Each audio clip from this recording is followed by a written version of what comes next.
흔히 인생은 마라톤이다 라는 말이 있습니다.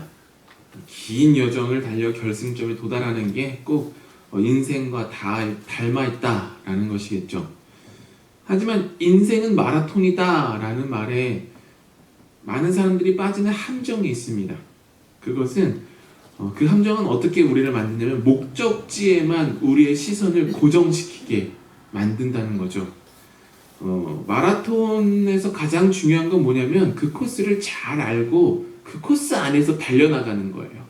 어떤 선수가 아무리 빨리 결승점에 도달했다고 해도 그 코스를 이탈해서 잘못된 길로 결승점에 도달하면 그 사람이 아무리 빨리 들어와도 사람들은 그 사람을 인정해주지 않고 그 사람의 달리기도 의미가 없으며 사람들이 받는 감동 또한 사라지게 됩니다.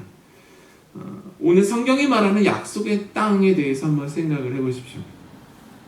이스라엘 백성들과 모세는 하나님의 인도하심을 받아서 광야길을 걸어서 그것을 통과하고 모세를 제외한 이스라엘 백성들은 약속의 땅 가나안에 도착하게 되죠.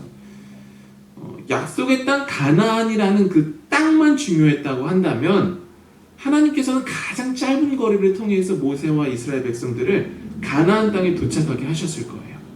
그러나 우리가 알듯 모세는 약속의 땅에 도착하지 못합니다. 그리고 이스라엘 백성들은 광야길을 40년 동안이나 걸어야 했어요. 왜 그랬을까요? 그리고 약속의 땅에 들어가지 못한 모세의 인생은 실패한 인생일까? 그것을 생각해 보려고 해요. 심리학에는 도착 오류라는 개념이 있어요. 이거는 어떤 것이냐면은 우리가 목표를 달성하거나 어떤 의도했던 지점에 이르르면 그 이후로는 행복할 거야 라는 착각에 빠지는 것을 말하죠. 많은 사람들이 이 도착 오류에 빠져요. 내가 졸업하기만 하면, 내가 결혼하기만 하면, 내가 자리 잡기만 하면, 내가 이 여행을 다녀오기만 하면, 또는 내가 승진하기만 하면, 또는 내가 이 정도의 성공을 이루기만 한다 하면 그 이후의 삶은 행복할 거야 라고 사람들이 생각한다는 거예요. 그러나 사실 그건 착각이라는 거죠. 일회적인 사건으로 우리의 삶이 바뀌는 일, 크게 이렇게 나아지는 일은 잘 없습니다. 혹시 우리가 이 목표를 위해서 10년 동안 노력을 했어요. 그래서 성취했어요. 그런다고 해도 그 성취의 달콤함은 오래가지 않죠. 신앙생활 할 때도 우리는 동일한 착각에 빠집니다. 주일 예배만 잘 드리면 모든 게 잘 될 거야 라는 착각, 또는 죄를 짓고 살아도 기도하면 용서받으니까 내 마음대로 살아도 돼, 기도하면 용서받으니까 라는 식의 어떤 잘못된 신앙을 갖고 있는 사람들도 종종 있습니다. 약속의 땅, 그 약속의 땅이라는 말 때문에 사람들이 자꾸 착각에 빠져요. 하나님의 약속의 땅에 들어가는 것이 목표고 그 물리적 공간에 들어가기만 하면 성공한 것이고 그 이후에는 모든 것이 잘 될 것이라는 착각, 이스라엘 백성들이 빠졌고 우리 또한 비슷한 함정에 빠질 때가 많이 있습니다. 그러나 약속의 땅은 이스라엘 백성들의 궁극적인 목표가 아니에요. 하나님과의 동행을 배우기 위한 여정의 일부가 바로 약속의 땅입니다. 마찬가지입니다. 예배는 목표가 아니에요. 예배는 목표가 아니라 예배를 통해서 우리 인생의 목적을 재확인하는 거예요. 이 긴 인생 동안 우리가 어떤 목적을 가지고 살아야 되나, 우리 삶에는 어떤 의미가 있는가, 그것들을 예배를 통해서 다시금 재확인하는 거죠. 끝나는 게 아니라 여기서 다시 시작하는 거예요. 여기서 다시 시작하고 예배를 통해서 다시 시작하는 거죠. 다시 말씀을 보면 이스라엘 백성들이 광야를 모세와 함께 걸을 때 하나님께서 이스라엘 백성들에게 강조하셨던 건 약속의 땅이 사실 아니에요. 하나님이 이스라엘 백성들에게 계속해서 강조했던 것은 너희는 너희 하나님을 기억해라. 너희는 이 말씀을 기억하라. 너희를 구원하여 낸 하나님을 기억하라는 것이에요. 만약에 약속의 땅 가나안이 하나님께서 가장 강조하시는 것이었다면요, 굳이 40년 동안 광야길을 걸을 필요가 없었어요. 왜냐하면 이집트를 나와서 그 가나안이라는 땅까지 걸어가는 길은요, 건장한 성인이라면 열흘이면 걸어갈 수 있는 거리였어요. 열흘이면 갈 수 있는 거리를 40년 동안 하나님이 계속 걷게 하셨다. 왜 그러셨을까? 그것은 40년 동안 걸어가는 그 길을 통해서 하나님께서 진정으로 원하시는 것은 약속의 땅 그 자체가 아니라 하나님과 동행하는 삶을 그들이 배워야 한다는 것을 알려주시기 위해서였습니다. 그래서 하나님은 계속해서 이 땅을 걸으면서 너희들은 하나님을 기억해라. 너희를 구원하여 주신 여호와를 기억해라. 이 율법을 기억하고 지켜라 라고 40년 동안 계속해서 알려주셨던 거죠. 그러다가 모세는 어떨까요? 모세는 자기가 평생을 바쳤던 인생을 통해서 약속의 땅에 들어갈 수 있을 거라 생각했어요. 그런데 오늘 말씀 우리가 읽진 않았지만 44절부터 52절까지 말씀을 보면은 하나님께서 말씀하세요. 너는 못 들어가. 이스라엘 백성들은 들어갈 수 있어. 그러나 너는 여기서 너의 인생이 끝날 거야 라고 말씀하세요. 얼마나 아쉬웠을까요? 내가 평생을 바쳤는데 내 삶엔 아무 의미도 없는 걸까? 모세의 삶은 실패한 것일까? 생각이 들 수 있죠. 그러나 그렇지 않아요.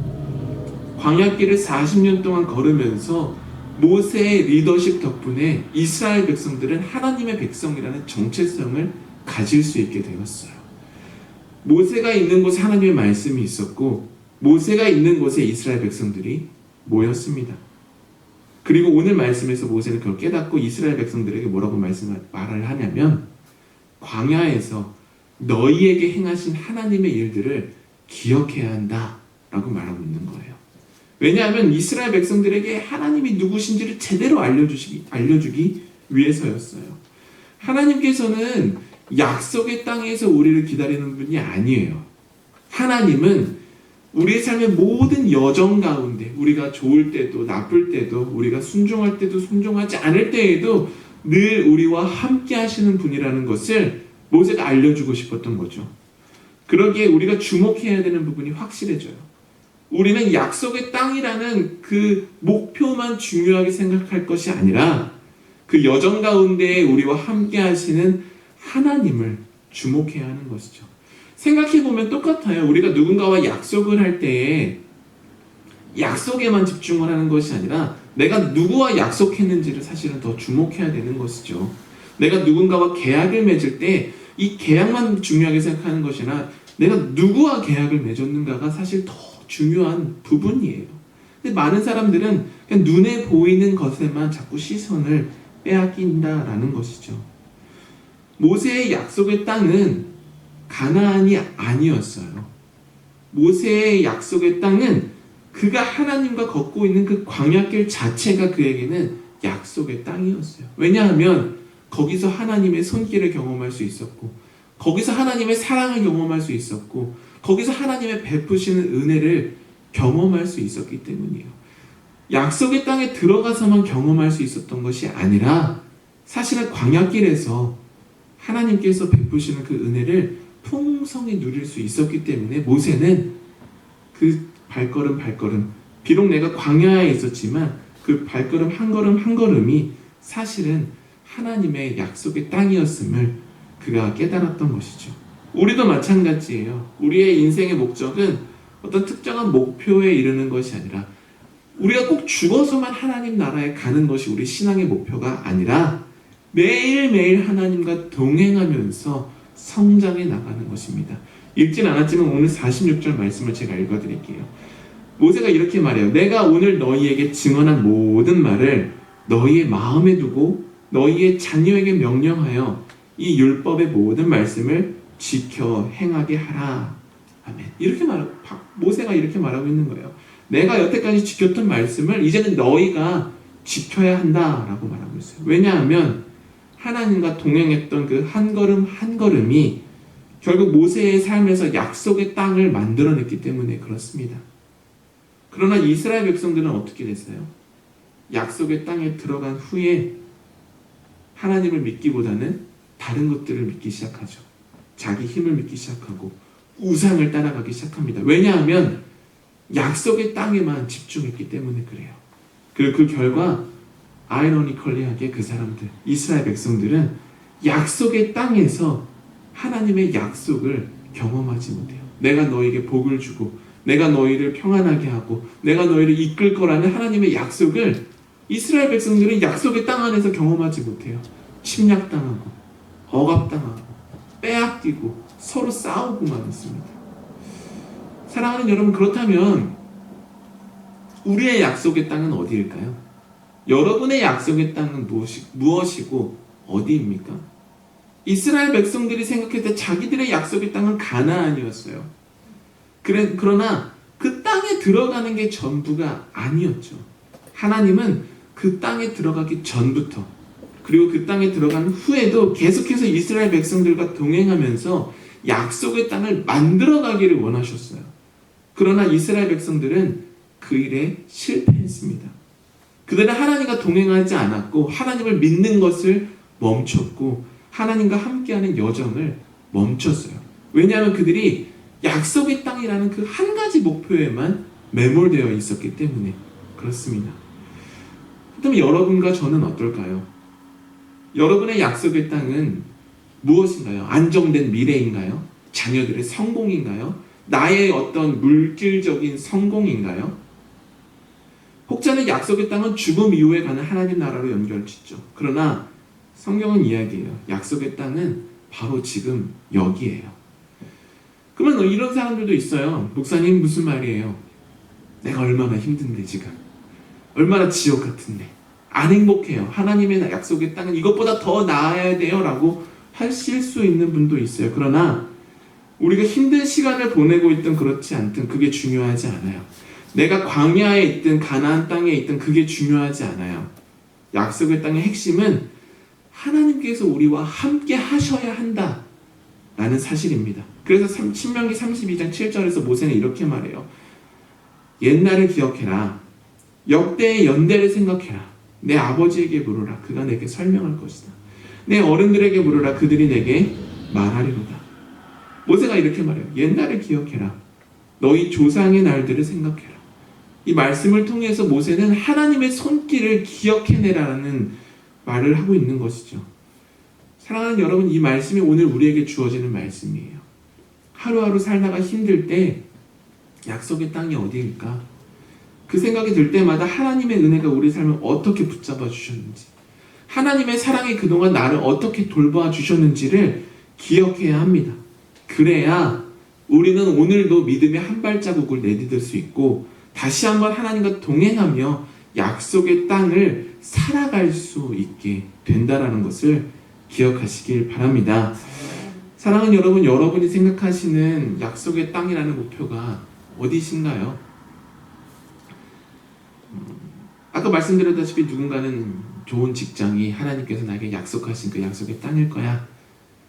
안정된 미래, 건강한 삶, 여러 가지가 우리가 추구하는 목표가 있을 거예요. 그러나 그 목표만 추구하다 보면 정작 가장 중요한 것을 놓치게 됩니다. 바로 하나님과의 동행이죠.